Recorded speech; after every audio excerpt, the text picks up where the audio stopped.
Hi, this is Brian Icenhower, and I am here with Larry Else from Detroit, Michigan. How's it going, Larry? Hey, I'm doing well. How you doing?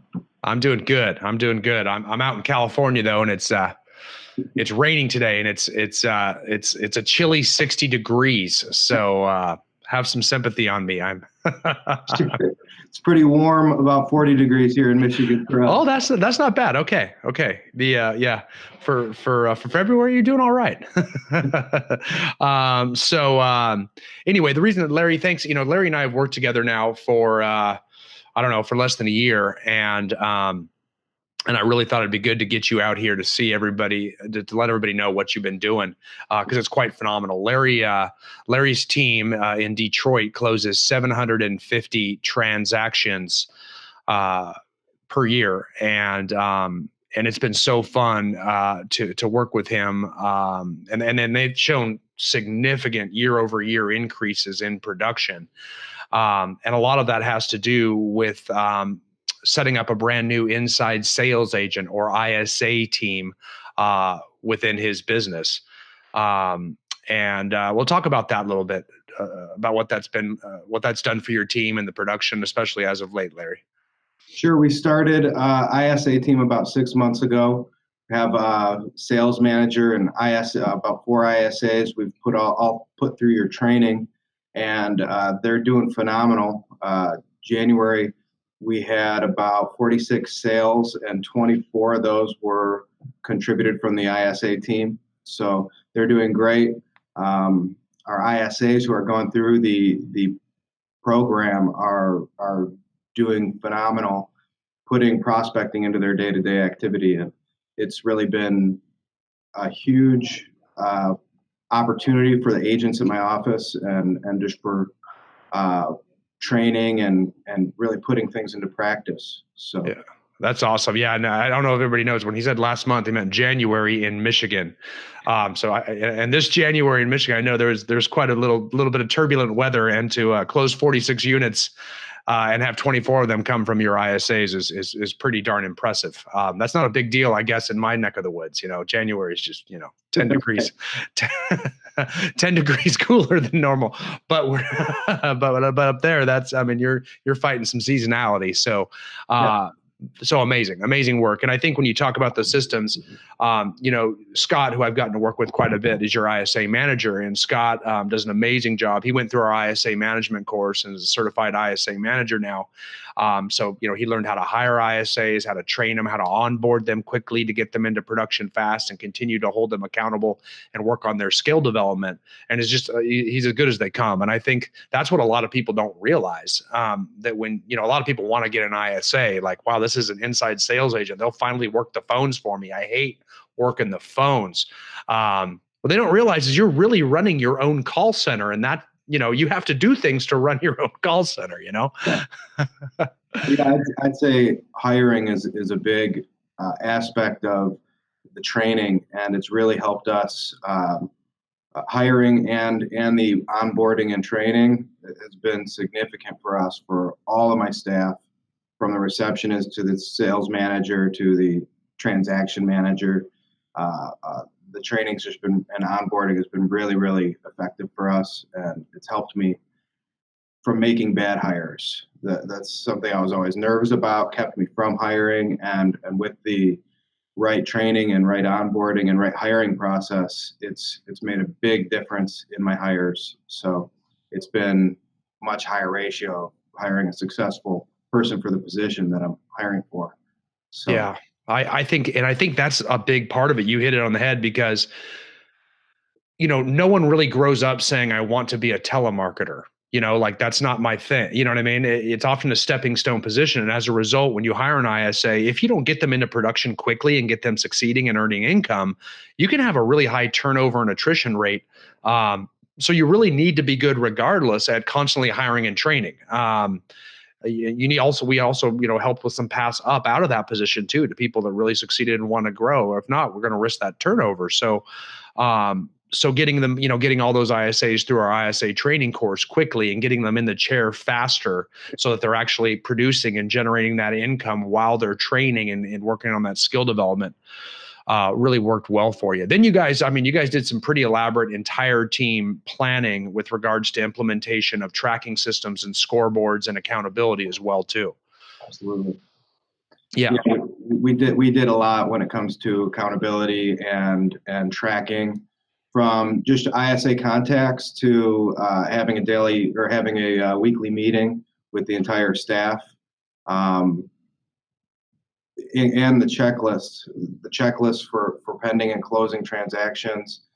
There's been a lot that has really helped us make streamline the process so we can do more transactional volume without being overwhelmed. So without uh, uh, those things that we've implemented to track all of our business, it would be chaotic. So yeah, it's been really essential to implement some of those things, and the scoreboard too.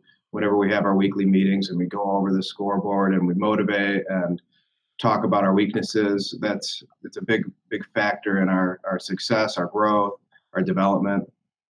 Yep. And I'm with you. And it's a testament to you guys too, because you've embraced systems, and systems aren't sexy and they're not fun. But boy, they are great to have in place, right? So getting them there is just not the best part, but we got them there, right? And so that when we do have a scoreboard, so we can track response time, we can track lead follow-up contacts, initial contacts, all of those things to hold everybody accountable to doing what they should be doing. Everybody does better, right? Everybody does better when, if you track it, it will grow. And you guys have done a great job of tracking it. And I think that's why you're getting such big results so quickly. And Scott's really embraced that. He's embraced gamification too, right? So he just kind of makes it a game. Everybody's always trying to see how they rank against each other in all the different categories, whether it be contacts or appointments set or lead follow up to every, they're constantly trying to compete with one another, and it makes it fun. It makes it fun. It is fun. It's fun for everybody here, and part of it is the gamification, the contest, the competition. So that's another big factor in just getting everybody motivated to work every single day and make the calls and exceed expectations. So Yep. I agree. Okay, so there's one thing I did want to talk to you about too, because one of the systems we implemented that has been working really well for you, and I think you guys have put some great personal touches on it, is our 2-week assault plan. And what that is, just for all of you that don't know, it is a plan. So when an inbound lead comes in, okay, so a lead comes in. Any type of lead, really. It could be, a premium lead like from a Zillow, or it could just be a forced registration from a website, or anything that comes to us. Okay. You guys put them right into a 2-week assault plan. And that means for 2 weeks, we are trying to make constant contact with that lead through various channels of communication. We're calling them, we're texting them, we're emailing them, we're shooting them video emails, we're trying to message them and find them on social media, just to make that first telephone contact with the lead.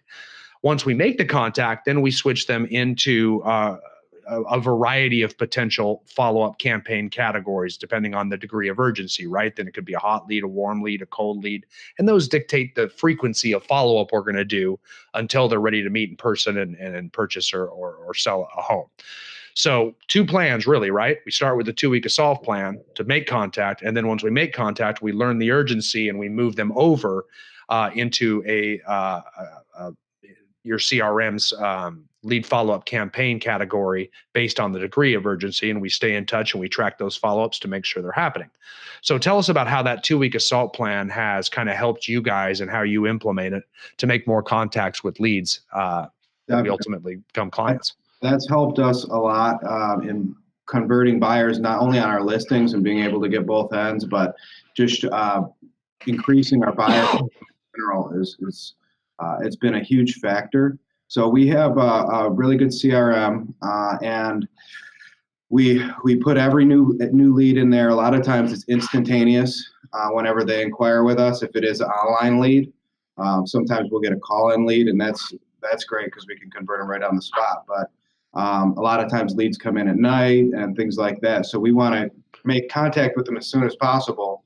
So we blast it out, and we have ISA get assigned to it immediately. And then they're calling, texting, emailing for 2 weeks until we make contact with them. And then, yeah, we convert them over to hot lead, warm lead, and we'll put them on a secondary plan once we make contact with them. And then we develop and nurture them until they're ready to start seeing houses, or they're pre-approved, or they have proof of funds. And then at that point, we're moving on to the next stage. But Yeah. it's been really good for conversion and tracking. And whenever you have so many buyers coming in, it's really easy to just let them all go or stop following up. And with the system we have, a lot of it's automated, but a lot of it's not too. We have to make actual physical calls and actually reach out to them. But we do have a little bit of support in the fact that some of it can be automated, some emails, some texting. But we got to make the calls too. So we assign it right away to ISA, and it really has increased our buyer conversion from inbound buyer leads.